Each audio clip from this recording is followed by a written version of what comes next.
Ya, anak-anak, di video ini kita mau belajar tentang fluida statis.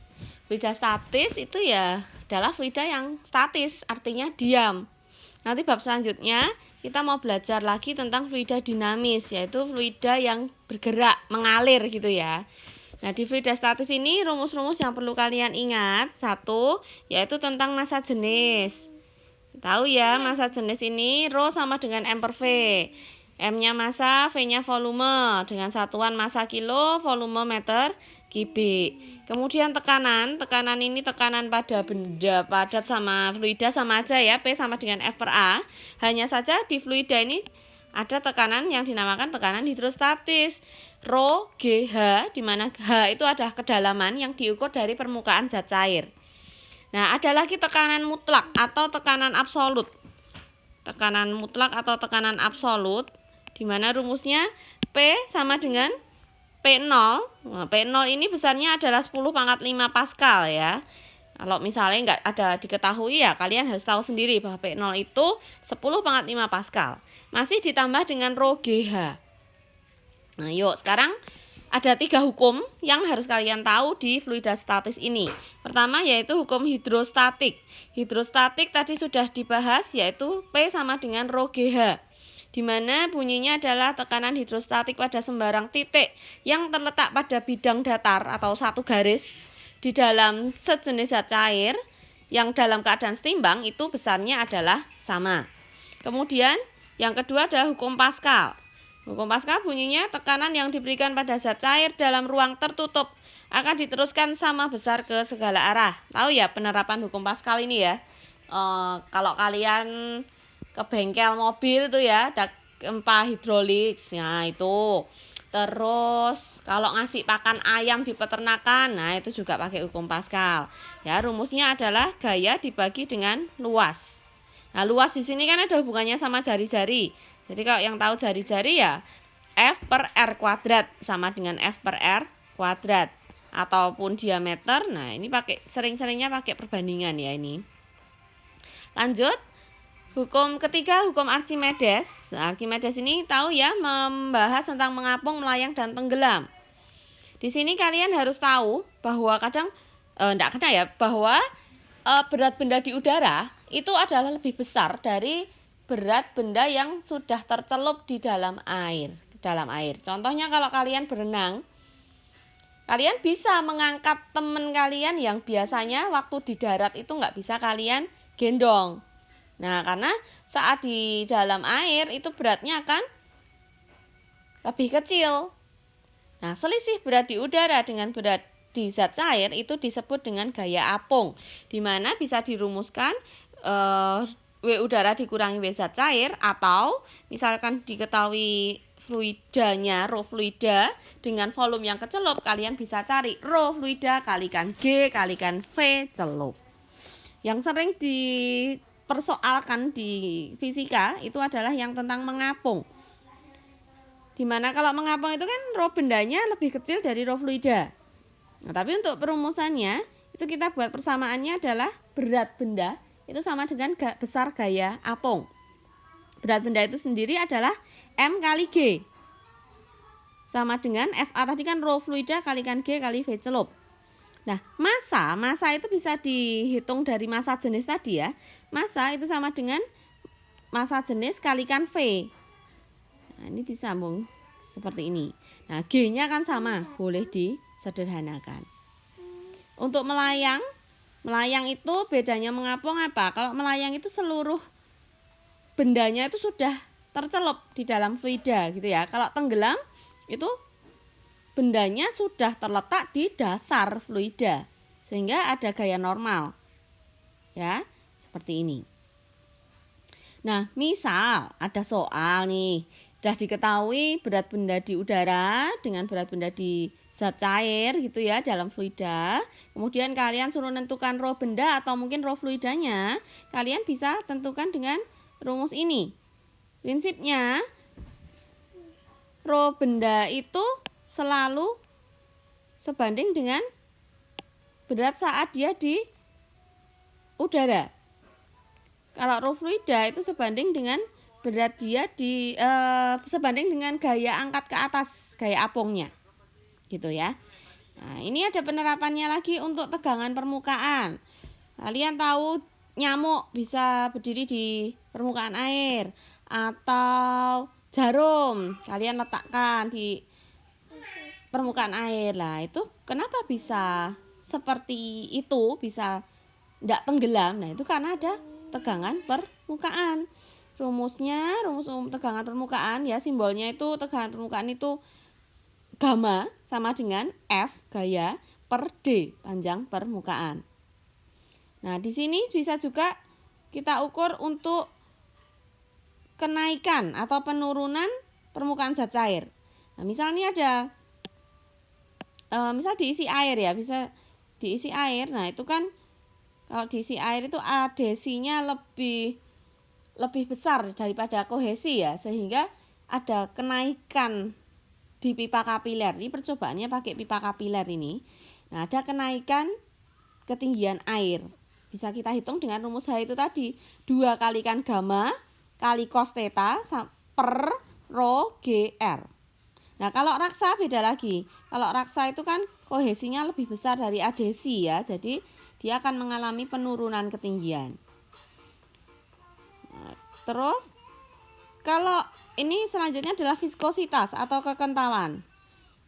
Nah, kalau misalnya suatu benda itu jatuh atau masuk dalam fluida yang kental, itu berarti kan akan terjadi gaya gesek juga. Nah, gaya gesek ini bisa kita hitung. Besarnya gaya gesek adalah 6pi kalikan yang kayak tanda taling itu ya, kalikan namanya koefisien viskositas, terus kalikan R ini jari-jari, kalikan V kelajuan relatif di zat cair. Nah, itu rumus untuk mengukur gaya hambat atau gaya gesek. Bisa juga kita cari kecepatan di kekentalan itu ya, dimana VT sama dengan yang ini. VT sama dengan 2/9. Ini 2/9 loh ya, bukan 2/G loh ya. 2/9 kita kalikan R kuadrat kalikan G per koefisien viskositas kalikan selisih dari rho benda kurangi rho fluida. Nah, rumus-rumus di bawah ini adalah rumus pengukuran menggunakan neraca. Nah, kalau misal ada soal nih, berapakah bacaan pada neraca? Nah, itu artinya kalian kayak nyari tegangan tali. Perhatikan di sini. Nah, itu kan ada tegangan tali arahnya ke atas. Ke bawah itu ada W berat benda. Yang ke atas ada lagi gaya apung. Nah, sehingga besarnya T dan FA itu akan sama searah, dikurangi W sama dengan 0, sehingga T plus FA itu sama dengan W. Gitu ya. Kemudian penerapan lain, misal ada pipa U. Nah, pipa U ini pakai prinsipnya tekanan hidrostatis ya, sehingga rho GH1 di rho. Nah, misalnya ini kan yang kiri ada 2 benda. Ya, rho 1 kali G1, G-nya sama G aja. Rho 1 kali G kali H1 ditambah rho 2 kalikan G kalikan H2 sama dengan yang kanan sekarang. Jadi intinya tuh yang kiri sama dengan yang kanan gitu loh. Nah, nanti tinggal ada berapa zat.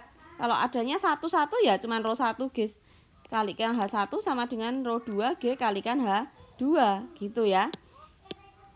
Jadi kalian lihat kirinya berapa, kanannya ada berapa. Kemudian kalau nomor 2 ini contoh mengapung. Nah, prinsipnya tadi F sama dengan W gitu ya, FA sama dengan W. Nah, ini yang fluidanya tuh ada 2 macam. Nah, jadi rumus FA-nya juga kita buat jadi 2 gini. Sama dengan bendanya M kali G. Ya, jadi bisa jabarkan seperti itu. Langsung masuk ke contoh ya. Sebuah bejana berbentuk kubus dengan rusuknya 40 cm. Kubus berbentuk 40 cm berisi air. Hitung tekanan absolut di dasar bejana. Ya, tadi ya tekanan absolut itu P sama dengan P0.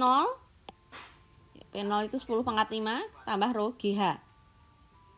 Karena tadi kubus kan berarti ketinggiannya juga sama ya, ketinggiannya 40 cm. Awas, ini harus diubah ke meter dulu.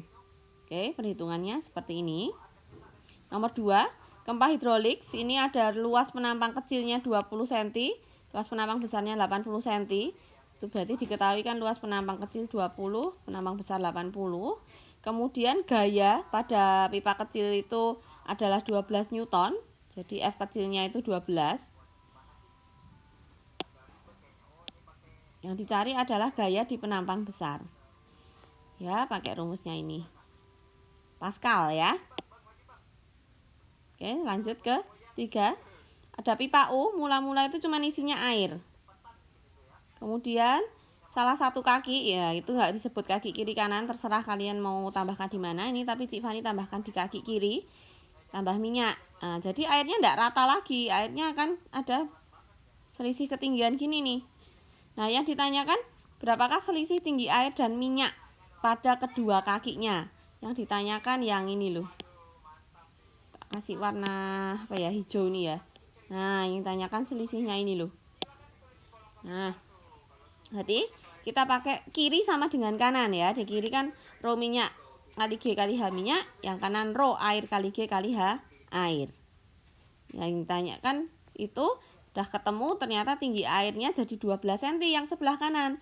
Jadi selisihnya adalah 15 kurangi 2, 3 cm. Kemudian yang nomor 4, berat benda 160 saat ditimbang di udara. Saat di air itu beratnya jadi 120. Berarti ini kalau dikurangi ketemu apa? Gaya apung gitu ya. Nah, ada gaya apung. Ternyata diketahui juga massa jenisnya zat cair. Yang ditanyakan adalah massa jenis benda. Kita bisa pakai rumus yang ini tadi. Nah, WU ada kan? FA sudah kita cari, sama dengan rho benda per rho fluida. Udah, tinggal dimasukkan angkanya, kita kalikan silang, ketemu hasil akhirnya adalah 3,2 gram per cm kubik. Jadi ini yang harus sebanding tuh WU sama rho B itu harus sebanding gitu ya. Ini kalian mau bolak-balik, misalnya mau dibalik FA per WU, ya enggak apa-apa, asalkan yang kanan ini adalah rho fluida per rho benda. Nah, nomor 5, kayu terapung di atas permukaan air dengan seperempat bagiannya muncul. Jadi kalau digambarkan kayak gini ya, ini bendanya. Ini bendanya muncul seperempat. Nah, yang kita hitung itu adalah yang kecelup. Jadi kita gagas yang kecelup aja, 3/4 V benda. Nah, tadi rumusnya kan W benda sama dengan F apung gitu ya. W benda rho kali VB kalikan G. Ini rho fluida kalikan G kalikan V celup gitu. Udah, G sama G bisa disederhanakan. Kemudian V celup ini kita ganti, kita substitusi. Karena yang kecelup 3/4 V benda ya, ganti 3/4 V benda. Sehingga hasil akhirnya rho benda adalah 3/4 gram per cm kubik. Nah, ini ya fluida statis. Semoga bisa membantu kalian. Kalau ada pertanyaan silahkan.